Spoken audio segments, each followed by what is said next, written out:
Traffic offence যখন হয় তখন কিছু কিছু অফেন্স আছে যে অফেন্সগুলো কম্পাউন্ডেবল অফেন্স।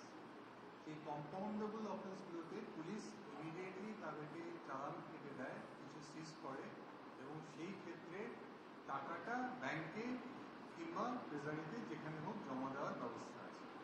কিছু কিছু কেস আছে যেগুলো কম্পাউন্ডেবল নয়, সেই কেসগুলোতে পুলিশ হয়তো সিজ করে, কিন্তু সেগুলো কোর্টে যায়। যে কথাটা এখানে উঠছে যে পুলিশ ট্যাক্সি রিফিউজালের জন্য 3,000 টাকা করে ফাইন করছে, সেটা অ্যাকচুয়ালি ঠিক নয়।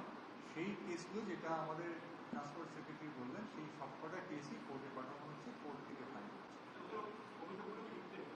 হ্যাঁ, ওদের পুলিশ এই 3,000 টাকা যে ফাইন, সেটা পুলিশ ডাইরেক্টলি কখনোই নেয় না, সেটা কোর্টের মাধ্যমে রিয়েলাইজ হয়। এবং আমরা দেখেছি গত 2-3 মাসে অ্যাবাউট 1300 কেস এরকম হয়েছে। এমন নয় যে বিশাল একটা কিছু কেস হয়েছে, 1300 কেস হয়েছে।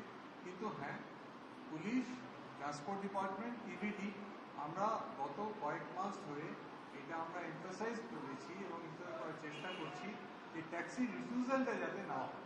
এই ব্যাপারে আমরা নিশ্চয়ই খুব একটা আনকম্প্রোমাইজিং জায়গায় থাকবো, এবং আমরা আশা করবো যে ট্যাক্সি ড্রাইভার্সরা যারা আছেন, মালিকরা আছেন, তারাও রিফিউজালের ব্যাপারটা আমাদের সঙ্গে সহযোগিতা করবে, এবং এই ব্যাপারে আমাদের যা করবেন সেটা।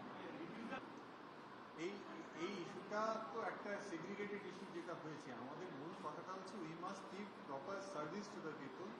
আমাদের কলকাতার সিটিজেনের কাছে যেন সার্ভিসটা ঠিকমতো পৌঁছয়, এবং এটা একটা ব্যাপার। আরেকটা ব্যাপার হচ্ছে কোনো ভায়োলেন্স বা ভ্যান্ডালিজম যাতে না হয়, সেটার দিকে আমরা আই থিঙ্ক